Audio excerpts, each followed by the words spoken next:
buenos días. Segundo programa de Prohibido Olvidar por la FM Graffiti 87.9 en Mar del Plata con Pablo Aceto y quien habla, Gloria Álvarez. Bueno, vamos a saludar a Pablo Aceto. ¿Qué tal, Pablo?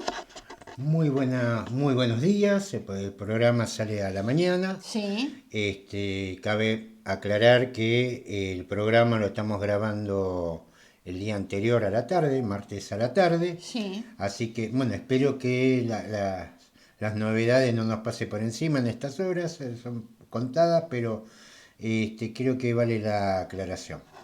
Muy bien. Mientras Pablo prepara la columna de Alberto Cortés, que hoy se llama Las elecciones del 30 de abril en Paraguay, vamos a contar un poquito sobre las noticias de hoy. Aumento del boleto en Mar del Plata, aumento de la televisión por cable, telefonía e internet y padrón provisorio para las PASO y las generales. La columna de Pablo Aceto hoy se llama ¿Crisis bancaria? Pablo, ¿tenemos la columna de Alberto Cortés? ¿Cómo no? El pasado 30 de abril, el pueblo paraguayo fue a las urnas para elegir presidente, diputados, senadores y autoridades locales. Previamente, en diciembre, se habían realizado elecciones internas que en el campo del Partido Colorado o Asociación Nacional Republicana resultó en la derrota del actual presidente Mario Abdo Benítez en manos de su adversario interno, el expresidente Horacio Cartes, uno de los máximos exponentes de la corrupción, que impregna gran parte de la vida económica y una parte aún mayor de la política en ese país.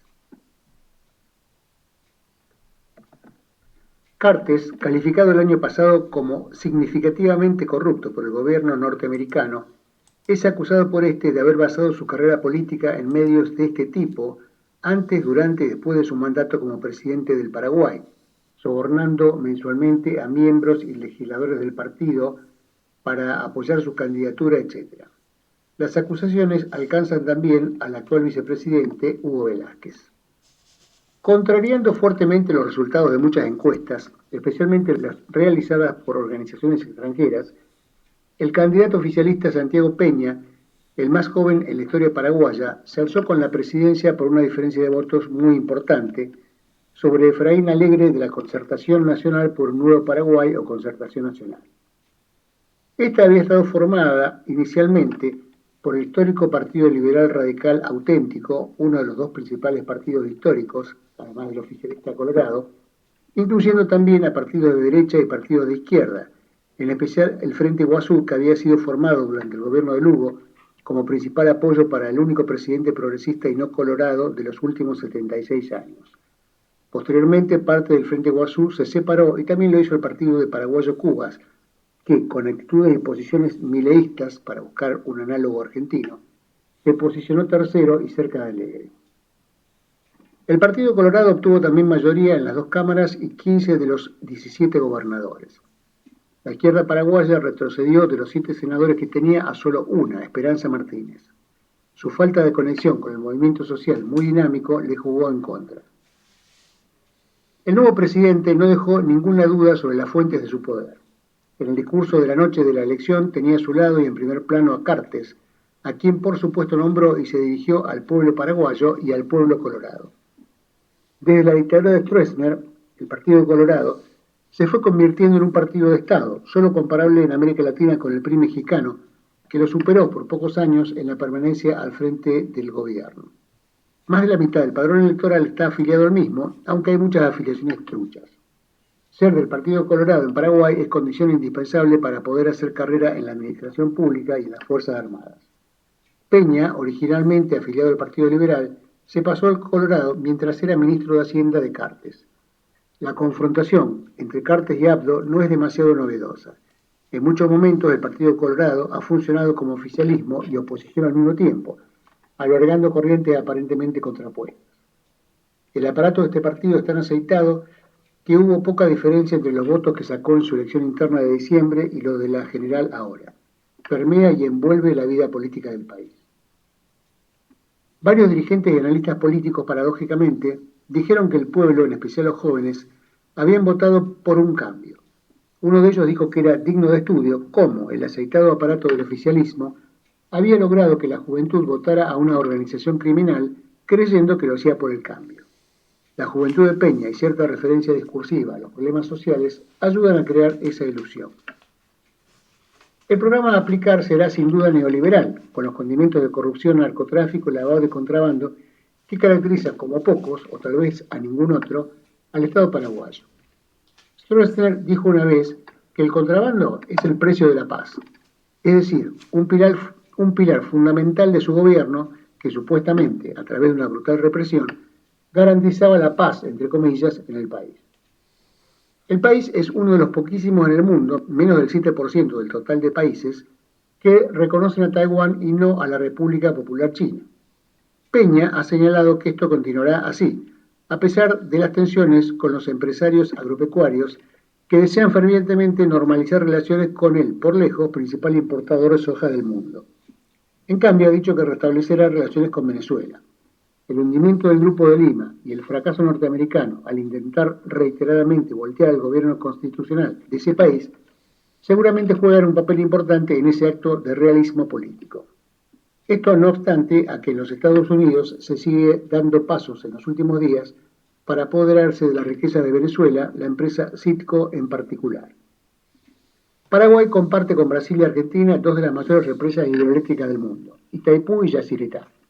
Pero el tamaño de la economía paraguaya no requiere ni de lejos el 50% de esas producciones energéticas, por lo que vende los excedentes a sus vecinos, siendo uno de los principales exportadores de electricidad del mundo.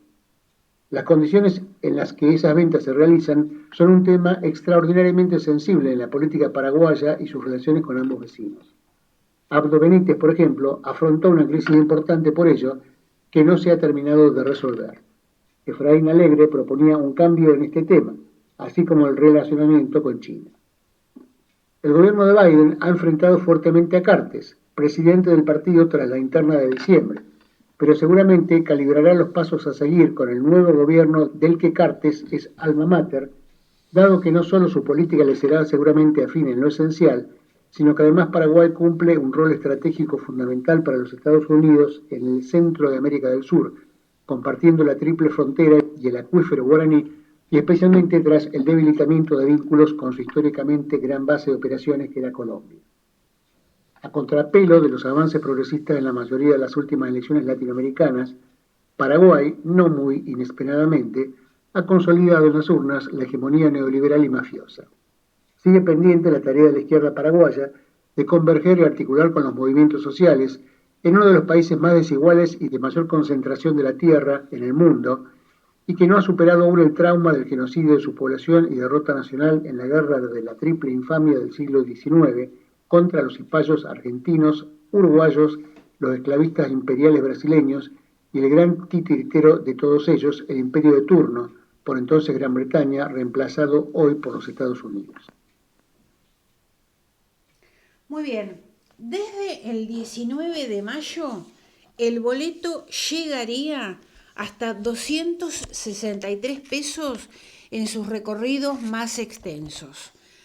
Mediante el decreto 900/23, publicado este viernes en el Boletín Municipal, el intendente Montenegro determinó un nuevo aumento del boleto de colectivos que a partir de las 0 hora del día 19 de mayo pasará a costar de 119 pesos a 165 pesos en su tarifa plana, llegando hasta 263 pesos para los recorridos más extensos contemplados como líneas suburbanas o urbanas mixtas.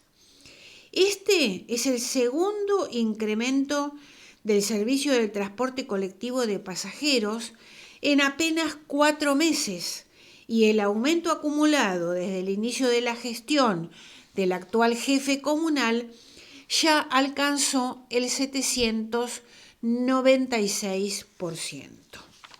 Sí, a ver, pongámonos más o menos en órbita de esta cuestión, porque incluso hay otro informe más donde no es solamente el transporte de boletos lo que aumenta. Aumenta telefonía, internet y demás. Sí, televisión por También cable. aumentó la leche, la carne, el pan, todo aumenta. Es llamativa la posición de algunos sectores, que el único aumento que ven es del boleto de colectivo.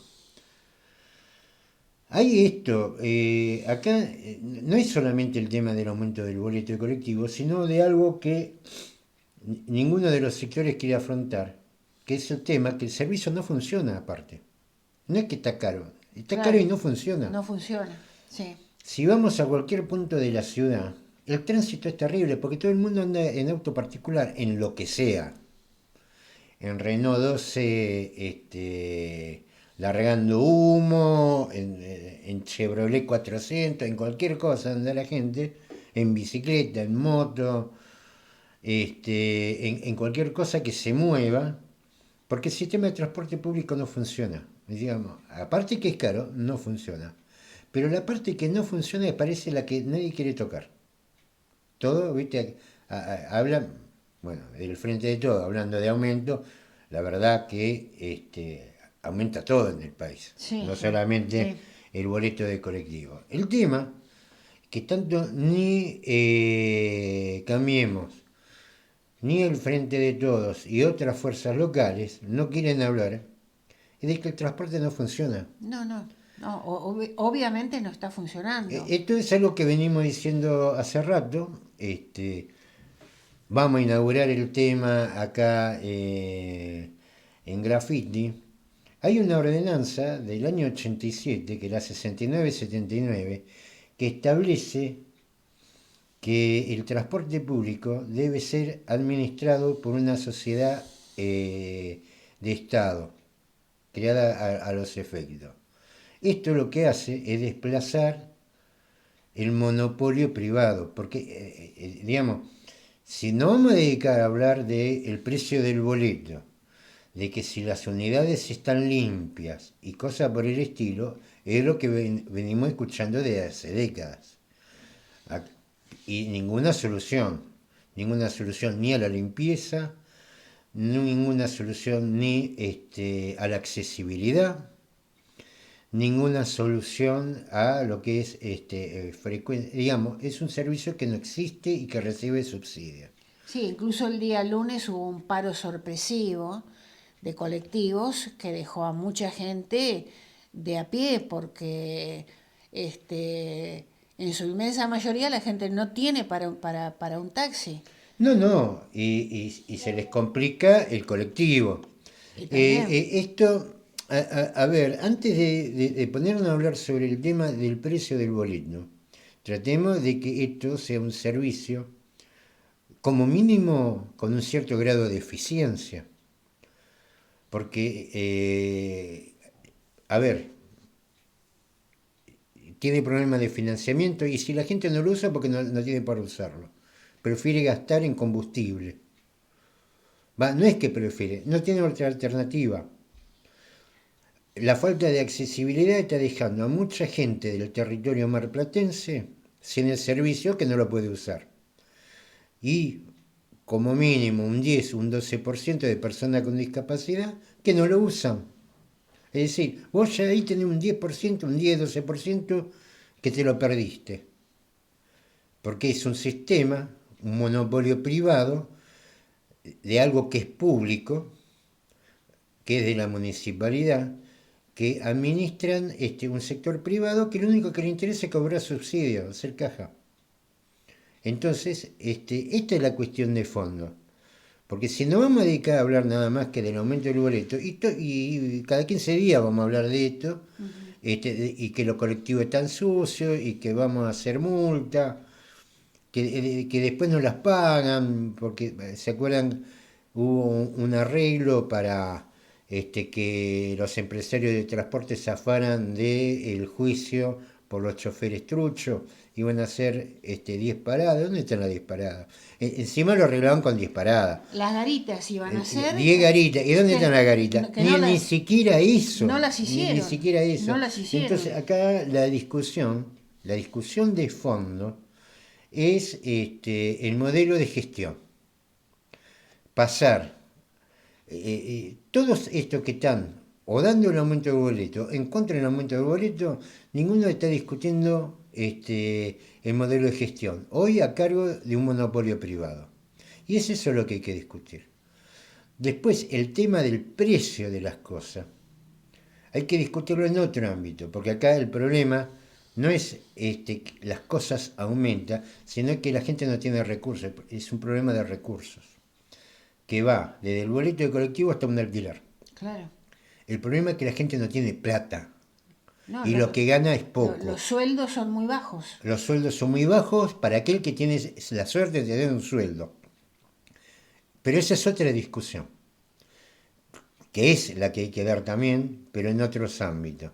Ahora, el tema del transporte público de pasajeros, vos a donde vayas hoy en la ciudad de Mar del Plata, no se puede andar de la cantidad de autos particulares, llevando una, dos personas, una como mínimo, pero que se tendría que reducir exponencialmente, existiendo un buen transporte público de pasajeros. Pero ya lo dijimos, la falta de accesibilidad ya te deja un 10, un 12% de personas con discapacidad que no lo pueden usar. Ya ahí perdiste un 10, un 12%. Ni hablemos de, porque el servicio no es confiable y no te lleva a donde vos querés ir, a donde vos necesitas ir, que la gente prefiere gastar en nafta que pagar un boleto de colectivo. Porque aquel que puede pagar la nafta, puede pagar el boleto. Y en la medida que más gente pague el boleto, la relación kilómetro-pasajero baja y por ahí el boleto no tendría que ser tan caro. Pero en la actual relación kilómetro-pasajero que hay, es lógico que aumente. Ahora, lo que nadie está discutiendo es el modelo de gestión. Si esto va a seguir como viene siguiendo en manos de un monopolio privado, o se aplica la ordenanza que fue sancionada en el año 87 por unanimidad y está vigente, y si está vigente sería, pienso yo, que para cumplir, que es la creación de la sociedad de Estado que administre el transporte público de pasajeros y sacarlo de este monopolio que hasta ahora ha demostrado, como todas las privatizaciones, ser un fracaso. Muy bien, vamos a otro tema. El gobierno nacional autorizó aumentos mensuales en las tarifas de televisión por cable, telefonía e internet. La medida fue publicada en el Boletín Oficial a través de la resolución 557/2023. Las licenciatarias podrán establecer incrementos de hasta 4,5% hasta diciembre. Ahora, ¿no era que la Suprema Corte era la que había tomado amparo para que estos servicios fueran bien públicos?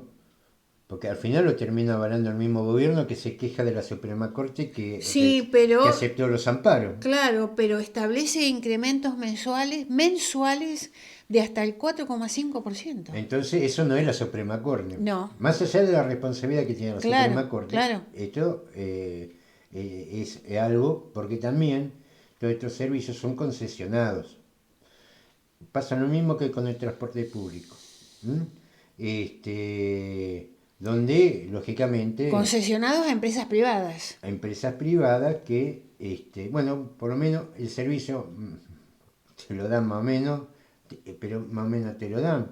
Pero, digamos, la queja de que la Suprema Corte acepta los amparos para que las empresas privadas aumenten los servicios, resulta que también el gobierno es partícipe de ese aumento, digo, sí, ¿no? sí, como el boleto del colectivo. El gobierno nacional autorizó este martes aumentos mensuales hasta fin de año en televisión paga, telefonía e internet. Las licenciatarias podrán aplicar sucesivos incrementos de hasta un 4,5% desde mayo hasta diciembre de 2023. La medida fue tomada por el Ente Nacional de Comunicaciones y publicada en el Boletín Oficial a través de la resolución 557/23 y lleva la firma del presidente de NACOM, Claudio Ambrosini. Vamos a otro tema. Publicaron el padrón provisorio para las PASO y las generales. ¿Cómo consultarlo?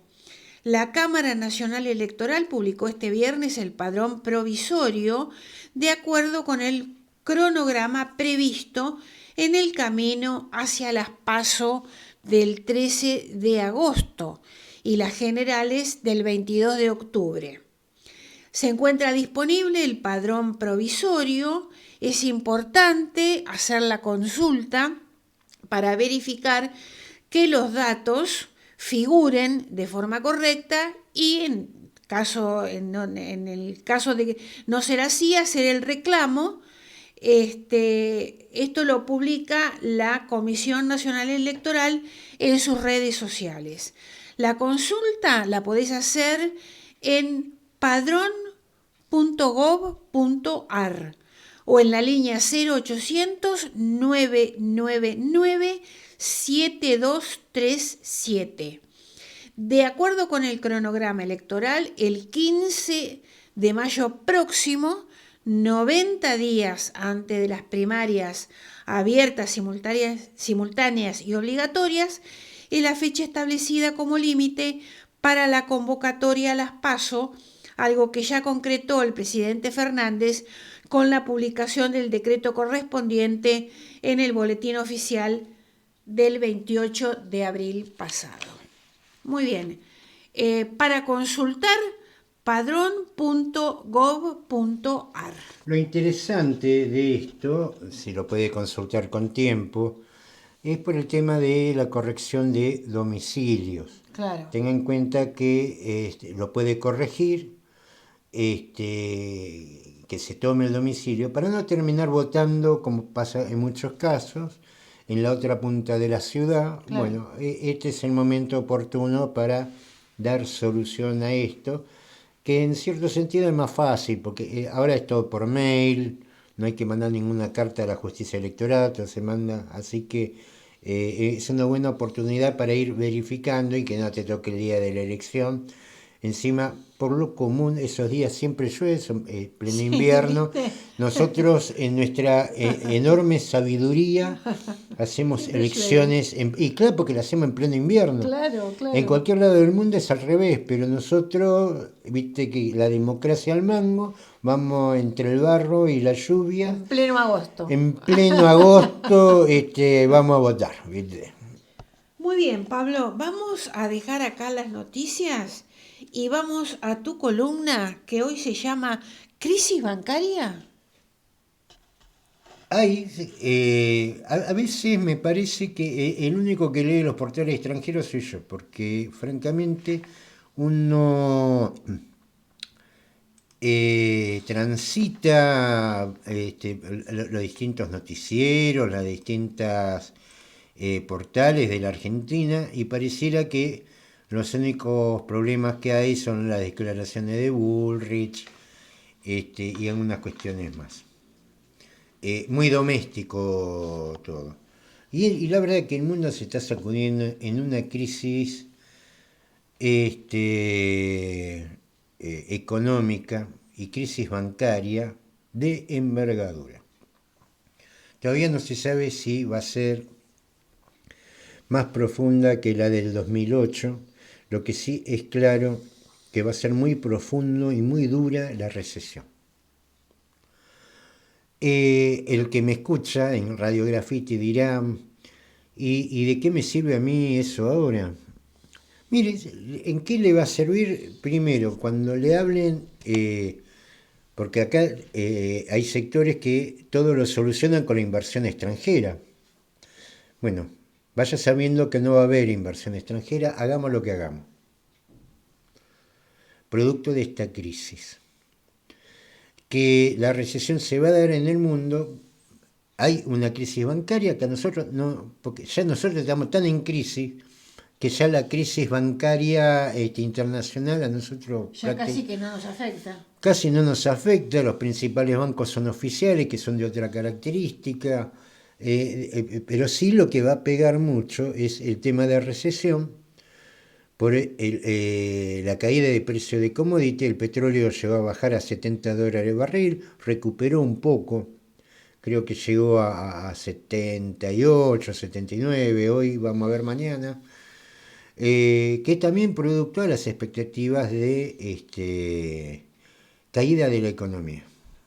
Incluso hasta el que mejor le fue, y fueron números pésimos, fue a China, donde a gatas salvó la balanza comercial, tuvo más ingresos que egresos. Eso lo tiene igual en la cúspide de la economía mundial.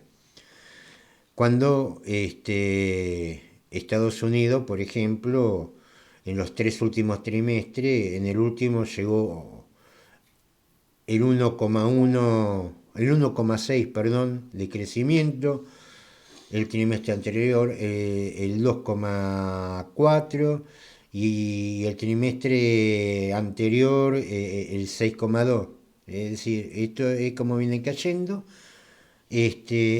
Algunos se alegran porque zafan de la estadística de la recesión por tener un crecimiento del 0,6. El caso, por ejemplo, de Reino Unido. Ahora los crecimientos son del 0, cuando empiecen a leer sobre las crisis en los bancos, se van a dar cuenta de por qué les digo que no va a haber inversiones, no importa lo que hagamos, ni lo tan bueno o tan malo que podamos ser. Pasa por otras cosas. No es que nos tienen de reojo o cosas así, pasa por otras cosas. Aparte que nos tienen de reojo porque la verdad somos un desastre en muchos aspectos. Pero la promesa, como en su momento lo prometió Macri, que en el segundo semestre iban a venir las inversiones, no va a haber ningún segundo semestre, ni cosa que se asemeje. Tampoco hubo segundo semestre, todavía lo estamos esperando. Pero la fórmula de esto se resuelve con inversión extranjera, desde ya le están mintiendo. ¿De dónde sacamos esto? Si ustedes leen los portales extranjeros, te van a hablar de la crisis bancaria relacionada con por ejemplo, con la burbuja de las criptomonedas, la caída de las hipotecas, el bajo precio de un montón de activos que estos bancos, algunos con un capital superior al PBI argentino, por ejemplo, entraron en crisis por eso. En realidad no es, digamos, es parte de la crisis, pero la crisis no comienza ahí. Comienza con los aumentos de precios. Yo no digo inflación, porque inflación es hablar de precios inflados. Acá lo que estamos hablando es de aumento, porque aumentaron algunos costos producto de la guerra. Pasa en Europa con el tema de los combustibles, especialmente gas natural, que antes se lo compraban a Rusia barato, y por las sanciones prefieren pagárselo caro a Estados Unidos, que se ha ido forrando gracias a las sanciones que se autoimpusieron los europeos a sancionar a Europa, a sancionar a Rusia, que de todos los sancionados el que mejor está es Rusia, una cosa increíble. Esto tiene también que ver con las políticas de dependencia de Europa con respecto a Estados Unidos, que termina aceptando cosas que van en su contra, en contra de sus intereses. Y la verdad que cuando me refiero a estos temas de dinero, a mí no me gusta hablar de lo que dicen los economistas. A mí me gusta hablar de lo que dicen los que hacen dinero, no de los que hablan cómo hacer dinero. Está Warren Buffett, que es hoy por hoy el principal inversor en las bolsas de valores, que tiene una frase que desde el 2008 hasta ahora ha marcado la realidad, que dice: solo cuando baja la marea se sabe quién nadaba desnudo. ¿Esto qué quiere decir, Warren Buffett? Que cuando hay crisis se ve quién hizo las cosas bien y quién hizo las cosas mal. La crisis tiene en principio las sanciones a Rusia, que ha generado en un mundo globalizado una serie de desequilibrios que todavía no se compensan. Se ve que en muchos casos va a ser imposible de compensar, que generó aumento de las cosas, que le dicen inflación, pero en realidad muchas cosas aumentaron porque aumentaron los costos, producto de esas sanciones, y que llevó, por ejemplo, al gobierno norteamericano a aumentar los tipos, que es la tasa de interés. ¿Qué pasa fíjense este detalle? ¿Qué es lo que pasó con el aumento de las tasas de interés? Que toda la gente en una situación de crisis, cuando sale un bono respaldado por el Tesoro de Estados Unidos, con una tasa de interés que salió del 1%, fue al 5%, llevaron su plata ahí. ¿Eso qué es lo que llevó? Que la gente que tenía plata en los bancos fueron a comprar esos bonos. Sí. Y entonces los bancos, al tener que responder con liquidez, ustedes saben que los bancos no guardan la plata. En un banco la contabilidad es al revés. Cuando te entra plata por caja, es una deudora, porque es plata que no es tuya, es del cliente. Y esa plata la tienen que invertir en algo, porque ese cliente después le tiene que pagar tasa de interés, como pasa en todo sistema bancario. Y entonces los bancos hacen inversiones. Y es justamente las inversiones que hicieron que cuando bajó la marea, cuando se dio la crisis, se vieron que, la verdad, las inversiones fueron un desastre. Y entonces se quedaron sin liquidez. Es decir, bonos que tenían al 1% ante bonos que pagan el 5% no valen nada. Los títulos hipotecarios empezaron a valer menos. Esto que pasa en Argentina pasa en el mundo. Incluso también con graves problemas con el tema del alquiler. Hay edificios en Nueva York que las oficinas están vacías, nadie las alquila. Eso hace caer el mercado de las hipotecas. Y también, en lo que más se destaca, porque lo primero que te dice, sí, es la gente que se lleva la plata porque por los bonos, es la caída de los títulos hipotecarios, pero también fueron las inversiones, por ejemplo, en criptomonedas. Pablo, esto que vos estás contando es lo que pasa en Estados Unidos. Esto está pasando en el mundo. Ajá. Ahora estamos hablando de Estados Unidos. Uh-huh. Vamos a ir desarrollando esto, no vamos a hablar de todo esto hoy, pero sí lo que me interesa es que se entienda cuando te volasean con el tema de la inversión extranjera, cuando la gente los inversores se están yendo de los bancos de ellos. Claro. Se van a ir de los bancos de ellos y van a venir y se la van a dar a Alberto Fernández, se la van a dar a Macri, a Vidal, ¿a quién se lo van a dar? ¿Lo van a venir a poner en Argentina? No. Si salieron del Silicon Valley, no es para tener la plata de acá. Esto tengámoslo en claro. Que cuando un inversor se va a títulos del tesoro norteamericano, o se va a empresas que están trabajando en China. Son a los lados donde se van. Incluso se están yendo de Alemania, se están yendo a China y a Estados Unidos. No van a venir acá. Entonces, que no nos mientan con el tema de la inversión extranjera. Porque es una mentira, como la mentira el Estado ausente, el Estado presente. Son dos mentiras equivalentes. Entonces, la plata, la gente saca la plata, se va a China, se va al Tesoro de Estados Unidos. Dos cuestiones que sí son reales, la corrida, por un lado, de depósitos, estamos hablando de cientos de millones de dólares, ¿eh? Estamos hablando de bancos que su capital es superior al PBI de la Argentina.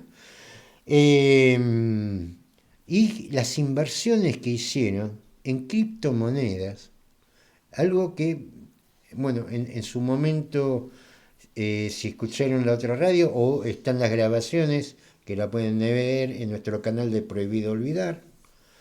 Yo nunca las critiqué, pero nunca las recomendé, por lo menos diciendo yo jamás me voy a meter en eso, porque claramente era una inversión de estructura piramidal, es decir, una estafa, tal como saltó ahora. Y también todas las que son relacionadas con las nuevas tecnologías, que llevaron plata, y vos das plata a una empresa cuyo balance de ganancias o ganancias que tenga que ver con la plata que se lleva prestado. El tema es que muchas de estas empresas, y estamos hablando de las más importantes, sus balances no fueron muy, no sirvieron para reafirmar la plata que deben. ¿De qué bancos estamos hablando? Los primeros tres en caer fue el primero, el Silvergate Bank, el segundo fue el Silicon Valley, el tercero fue el Signature Bank, el cuarto el Finnish Republic. Todos estos fueron compensados o asegurados.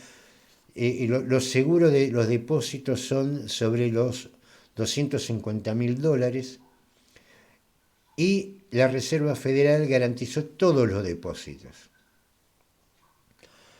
Ahora, y terminaron todos en la banca más grande, por ejemplo, en a ver,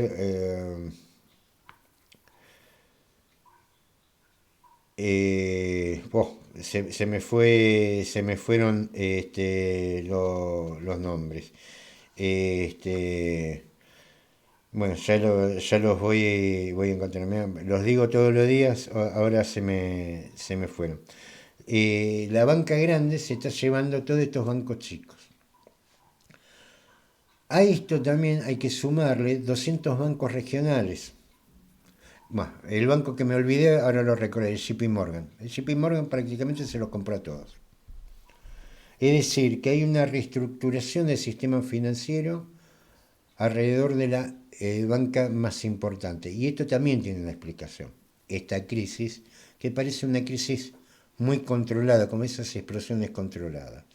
La mayoría de estos bancos la compró el JP Morgan, entre ellos el First Republic Bank, Para este lunes se calculaba que no iba a abrir el Western Alliance y el PacWest. Abrieron, pero la fuga de depósitos hace ver y los activos que tiene en contraste da como resultado de que van a terminar mal. Con un agravante, que el Estado federal o el Tesoro de los Estados Unidos ya no puede garantizar más los depósitos.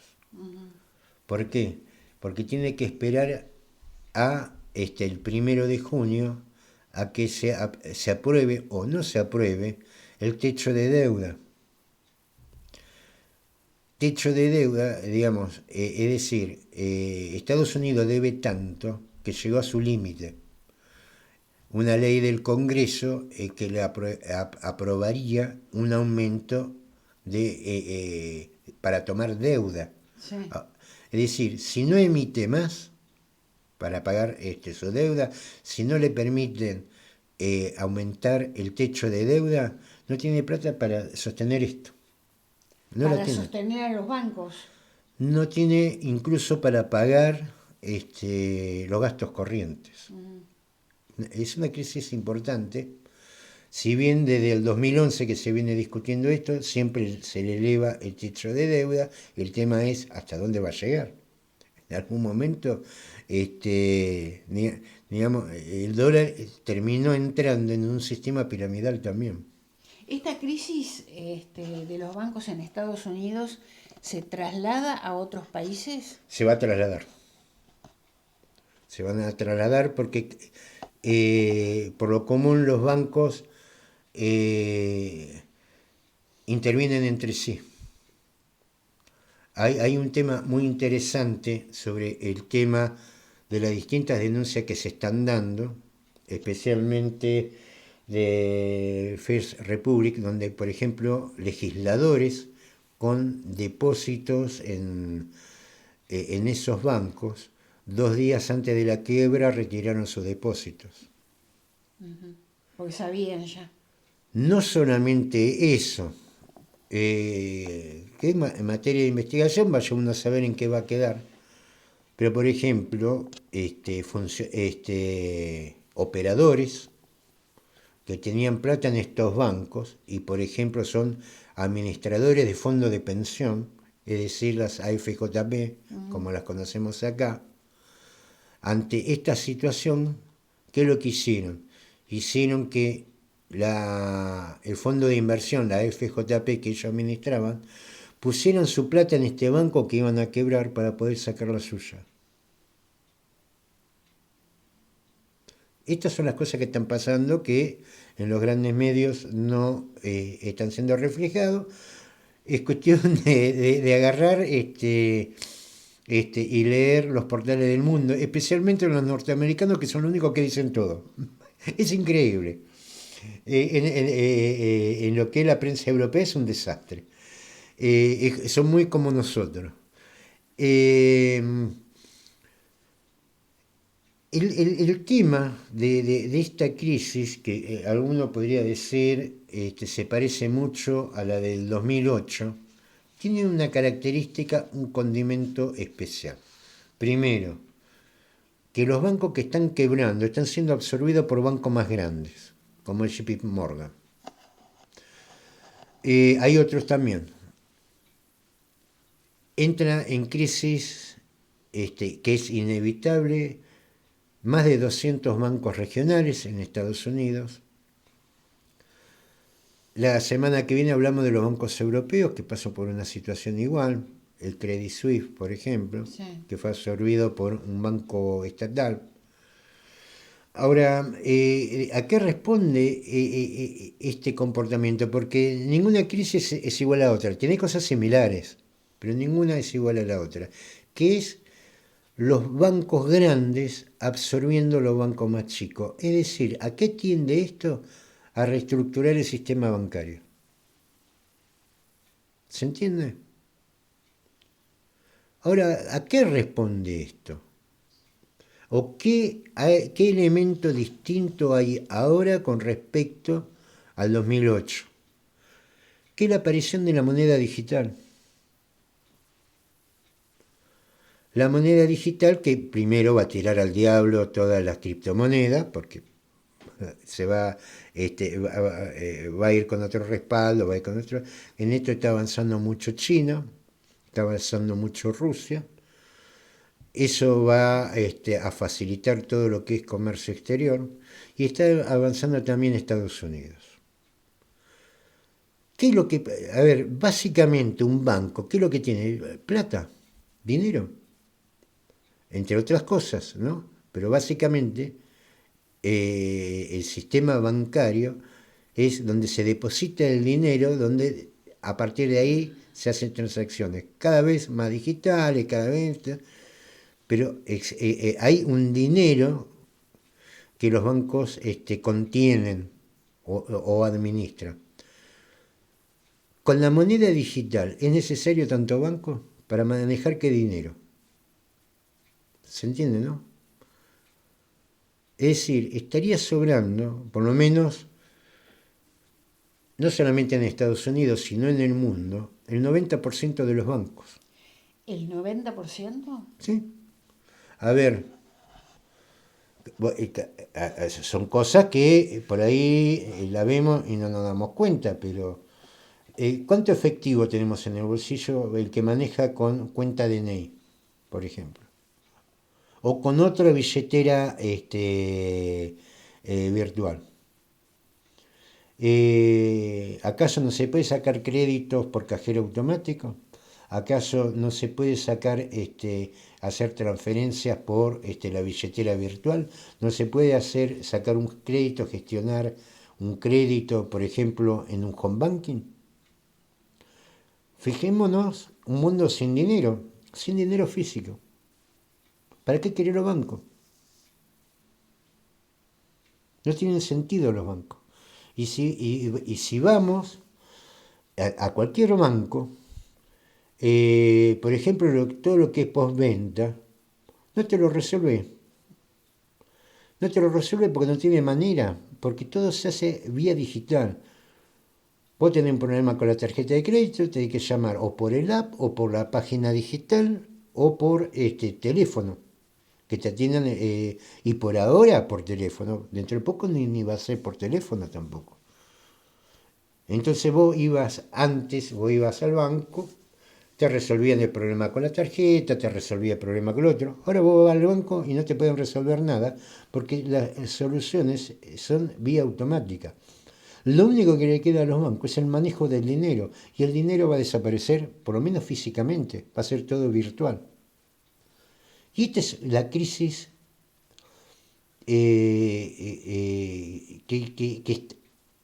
digamos, este es el motivo que caracteriza esta crisis. De esta crisis van a ir desapareciendo bancos, se va a ir reestructurando todo lo que es el sistema bancario. Y también con eso nuestro estilo de vida. A ver, si vos tenés que darle plata a un trapito que te cuida el auto, o que hace que te cuida, qué sé yo, o alguien que te va a un semáforo, que están los malabaristas, todo eso, ¿qué plata le das? Si no andas con plata, andás con plata virtual. No tenés, yo antes siempre tenía las moneditas que las juntaba para estos casos, pero resulta que ya la plata no la tenés. Es todo virtual. Es decir, que el trapito va a tener que tener un postnet o una clave digital para recibir. Lo veo a eso un poco difícil, ¿no? Ahora, esto extrapolarlo a toda la economía. Hoy mucha gente trabaja en negro. Sí. ¿Por qué? Porque el dinero efectivo se lo permite. Cuando el dinero virtual esté instalado, no lo van a poder hacer. Digo, esto es un cambio grande. Yo vengo diciendo, incluso también con el tema del sistema de jubilación, estamos en un cambio de época. Todo lo que nosotros aprendimos ya ha cambiado, viene para otro lado, porque cuando ya el dinero sea digital, si vos no estás bancarizado, no va a haber dinero efectivo. Esto no va a pasar la semana que viene, no va a pasar dentro de un mes. Pero estamos viendo que las billeteras digitales cada vez avanzan más. Mucha gente pierde la tarjeta de débito y ni siquiera se da cuenta y cuando algún día tiene un problema, la necesita, donde está, sale a pedirla. ¿Por qué? Porque se maneja con la billetera virtual. Es decir, cada vez el dinero virtual está ocupando lugar cada vez más amplio y en la medida que esto crezca, el dinero billete va a ir desapareciendo.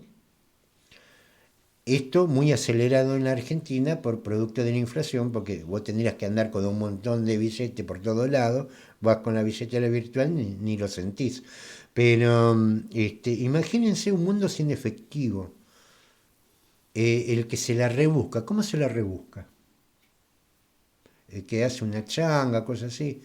¿Cómo le pagás por fuera de un sistema digital si no hay billete efectivo? Esto, bueno, son cosas para seguirlas charlando. Me gustaría que por ahí algún sindicato relacionado con el trabajo de banco empiece a debatir este tema, porque van a sobrar bancos, no acá, van a sobrar en el mundo. Y también muchos empiecen, especialmente de ciertas organizaciones que son los que están fuera de las convenciones de trabajo, cómo van a hacer para movilizar o cómo van digamos, cómo van a trabajar por fuera cuando no hay más efectivo. Es decir, el que está dentro del plato va a andar bien. Ahora, los que quedaron afuera ni siquiera van a tener la posibilidad de changa. Este es el futuro que se viene. Complicado, ¿no? Y le digo una cosa, no va a ser para la semana que viene, no va a ser para el mes que viene, ahora esto viene a una velocidad de aquellas. Bueno, Pablo, nos despedimos, volvemos con Prohibido Olvidar el miércoles que viene y nos vamos escuchando, como siempre, un tema musical.